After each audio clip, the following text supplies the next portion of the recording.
I know. I keep trying to do something. I know. Welcome back, dear. Oh, look, I'm surrounded. Look at this. I'm surrounded. It's like you're actually at my table. It is, actually. Welcome back. Thanksgiving is just 2 weeks away. What? Really? Oh, my heavens to Murgatroyd. And if you're wondering, hey, Jace, where do I start when it comes to the dinner? We have you, because that's exactly what you're saying to the TV. We have you covered. Ladies and gentlemen, give it up for our foodie queen, Stephanie Hansen, everyone, with the Thanksgiving Masterclass. Hello, darling. Hi, how are you? I miss you. I know. It's been a while. Yeah. I was in Vegas for a little bit, working on some stuff. Well, I'm glad you're back. Okay, 2 weeks to Thanksgiving. And this is the big shopping weekend. This? Well, I'm telling you, get out there, because if you wait, there's already like end caps that are fairly picked over that I noticed. What do you I was mean? at 3 grocery stores yesterday, and they all look very ready for Thanksgiving, but also like there's a lot of stuff that's flying off the shelves. Okay, first little idea, make a game plan.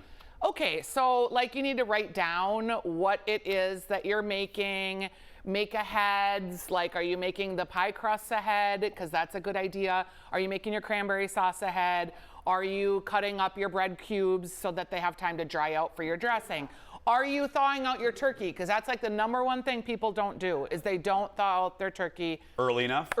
You need a minimum of 2 days, and actually, friends, if your refrigerator's cold like mine, probably 3. Really? Yes. Because I don't want to put you on the spot. What's the math on that for every pound? It's like, do you remember? Oh, I do. I have a whole grid. Okay, we'll get to that. Only my dear friend Stephanie Hansen would have a spreadsheet about turkey thawing. I do. Okay, next, what to serve?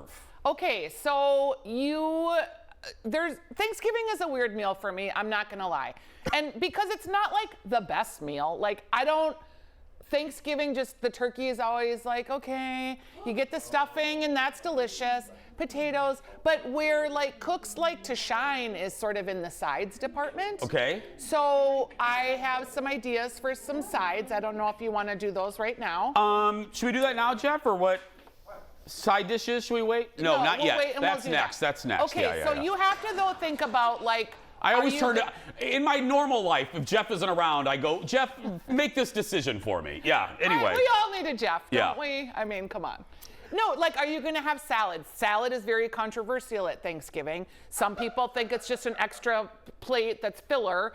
Other people like want that Snicker marshmallowy Minnesota thing that you will never find at my table. I'm not a snob, but I draw the line at Snickers, apples, and marshmallows. I just do. That is too much. That is too much. Nobody needs nougat and marshmallows in one bite. Yes, you do. No, you don't. And first of all, you don't use marshmallows in Snicker salad. They're uppity, Grace. You use. Is it fluff? No, you use Cool Whip. Yeah. Cool Whip and pudding. That did not improve it for me. God, I love you. Okay, how much to make? Okay, so I have a grid with ratios, and here's what it is. God, I love you. So 6 to 8 people, or 5 people, you're gonna have 6 to 8 pounds of turkey. 10 people, you're gonna have about 13 to 15. 20 people or more is 22 to 26 pounds. And that's just the turkey. And then you need to think about like appetizers. Like how many appetizers do you need for 10 people? You probably need 2. For 20 people, you're gonna need 3. How many starchy sides? How many vegetables? How many bottles of wine? How many bottles of wine? Well. Now I know if you were coming and I was there, it'd be a lot. It would be a lot. Or what relatives are coming and are you going to talk about politics? Then you up the wine quotient. Okay, so how many bottles of wine do you legit think are recommended for 5 guests? Okay, God, this is like a game show. Okay, because there's 5 glasses of wine in a bottle. 4. 3. 3 bottles? 3, yeah. Okay. So if you're gonna have 10 people, it's 6. If you're having 20 people, it's 12. You get a case. And there's always room for a signature cocktail. So when people come, I know I had a dinner party once and I did not have the signature cocktail prepared in advance, and it was real faux pas that Jason will never forget. Ever. And he's never come over since, by the way. That's right, yeah. I haven't been invited since. You're coming over, though. We're doing holiday things. Yeah. No, a signature cocktail is great. Like, there's a boozy apple cider that's good. You could have something with cranberries. Like, I like a little champagne drink with a little float of cranberry in there. Okay, before we go, because I brought it up and I don't want to leave people hanging because it is important, where's your flow chart for the thawing of the turkey? Can we go through that real quick? Yes, you need to give it 2 days minimum. And if you have a turkey that is 15 pounds or more, give it 3 days minimum. That's the answer. 15 pounds or more, 3 days. Minimum in the refrigerator. Minimum? Minimum. It takes a long time. That is like a giant bowling ball, and it needs to thaw from the outside in. And people, this is going to be the #1 thing that you're going to screw up. Take your turkey out. Like, what's 1 extra day in the refrigerator? It's not going to go bad. You're fine. Those turkeys are fine. Pull them out, let them. And by the way, when you cook it, like, take it out that morning so that it's coming up to temp before you start putting it in the oven. Because if you put a super cold turkey in a super hot oven, weird things happen. It doesn't cook right. I'm just, I could go on about turkey tips all day. I'm like... More weird things will happen when we come back. Back in a moment, everyone. Our Thanksgiving Masterclass.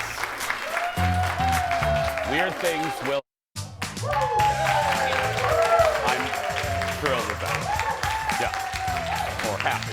Yeah. We're back with Stephanie Hansen, and now we're doing a Thanksgiving dinner masterclass. Okay, my dear friend, let's move to, you said these are the most important things, side dishes. Well, because here's where cooks can shine, because you can put your spin on a side dish. You're gonna need dressing. You just are. You're gonna need cranberry sauce. Like, you're gonna need certain Parker House rolls. There are things you just need, but people get excited that are cooks about this meal. So side dishes are where you can shine.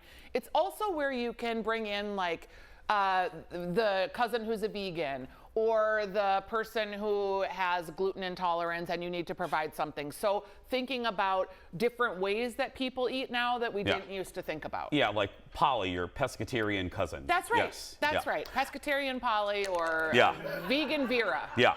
Okay, let's go through some side dishes here. Almond apricot salad. Okay, this one sounds weird, but farro is a delicious grain, and it really absorbs a lot of dressing. So it's a great salad that will last all day, like on a buffet or on a side plate. It's also something that's pretty hearty. It's got apricots. I love the fruits this time of year that you can put in Thanksgiving side dishes because the meal is so rich. Stephalou, are all these recipes going to be on your website? Okay, because I know people are going, oh, that looks great. Where am I going to get it? We'll tell you in a minute. Okay, Swiss chard gratin. Gratin. The gratin. You always, and I have a couple of these, one of your vegetable side dishes should be cream-based. It just really goes well with the turkey, with the gravy. It's kind of a rich meal. So the Swiss chard gratin is just Swiss chard. It's got a little bit of cream. It's got a little bit of breadcrumbs. It's toasty. It's crispy on the top. Now that looks really fancy. It's delicious. Okay. That's just the vegetable. It's not even prepared. Those look very fancy. Those look, just give me some Brussels sprouts. Okay, roasted carrots with onion and ginger sauce. This is a killer dish. It is roasted carrots, which are my sister's favorite, so I always make roasted carrots for her. But there's this sauce that you make with scallions, ginger, and olive oil that you pour over the carrots. And so it's a little citrusy, it's a little spicy. It really amps up the carrots and gives you that acid that you need with this very rich, creamy meal. And it's easy to make. You can do the carrots in the morning and they can be served at room temperature. It's really good. Pear salad. Yeah, I like a roasted pear salad this time of year. Again, I love the fruits. This has kind of a sharp currant vinaigrette. You could also use any kind of a shrub or just like a balsamic vinegar if you have that. Little pomegranate seeds, it's very pretty. And then the next one, here's a good old-fashioned one, creamed corn. I have a great creamed corn recipe. I'm not gonna lie. It has saltine crackers on the top. Yeah! What? It's real good, yep. Also, creamed onions is the next one. And again, I like to have a creamy dish. I think you need to have one creamy vegetable. Do we have a picture of the creamy onions? No, they're just okay. pearl onions, and then you finish them with cream and a little Parmesan cheese. I don't know why, but I love pearl onions. Like, I always think an oniony, creamy, cheesy situation. I'm all about that creamed corn. Yeah, creamed corn's real good. Okay. Instant pot mashed potatoes. I have two things that are Instant Pot. One is a 5-minute mac and cheese, because I think you always need to have things that kids will eat. Also, Instant Pot mashed potatoes. They have the ability to set up and to sit for 4 hours. Oh. So you make them, and then you cover up the pot, and they'll just sit there and wait till your dinner's ready. And not get gross. Won't get gross. You won't have to use the oven. Do you need some vodka? It's allergy time. I have a mini bar down here. You won't have to use the stovetop.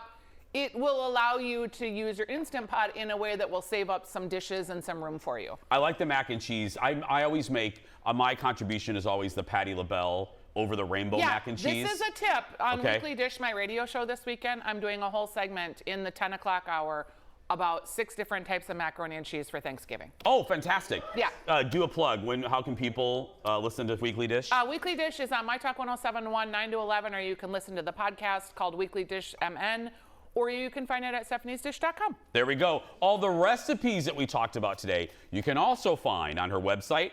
Bloop, right there, stephaniesdish.com. That, my friends, is your Thanksgiving masterclass. There we go. We're going to have some fun with the audience when we come back. Back in a moment.